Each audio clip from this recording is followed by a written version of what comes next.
City news కి స్వాగతం.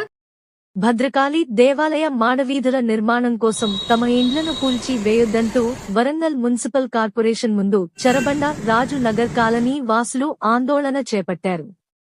గత 25 సంవత్సరాల నుండి భద్రకాళి దేవాలయం గుట్ట కింద ఇండ్లు నిర్మించుకుని జీవనం సాగిస్తున్నామని, ప్రభుత్వం మాడవీధుల నిర్మాణం కోసం తమ ఇండ్లను కూల్చివేయనుందని, ఇప్పటికే కరెంట్ వాటర్ కనెక్షన్ తొలగించారని, దీంతో తాము తీవ్ర ఇబ్బందులు ఎదుర్కొంటున్నామని ప్రభుత్వం స్పందించి తమకు పునరావాసం కల్పించాలని చెరబండ రాజు నగర్ కాలనీ వాసులు డిమాండ్ చేస్తున్నారు.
పరిస్థితి వచ్చింది. మాకు నీళ్లు లేవు, ఏం లేక మేము ఇక్కడ చచ్చిపోతున్నాం.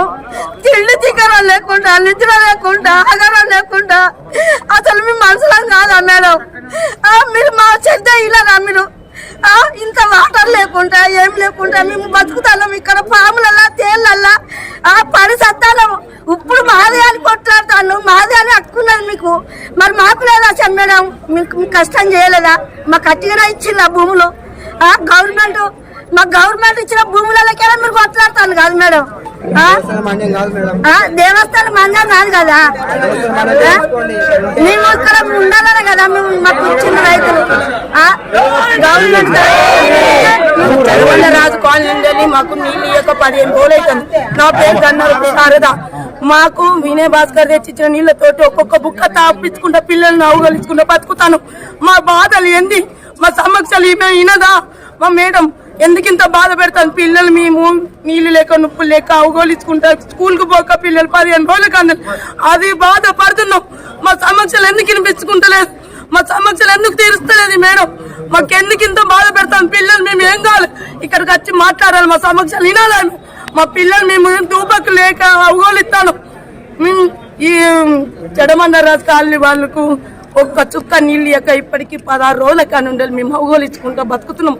మేమేం కావాలనుకుంటున్నాం మేడం? ఇక్కడికి వచ్చి మాట్లాడాలి, మా సమస్యలు వినాలి, మా బాధలు వినాలి. వినకపోతే మాత్రం మంచిగా కదిలే పరిస్థితి లేదు ఇక్కడ. అంతే, అందరం చచ్చిపోవాలా, కావాలా, బతకాలా నిర్ణయించేది ఆ మేడమే మమ్మల్ని. ఓకే.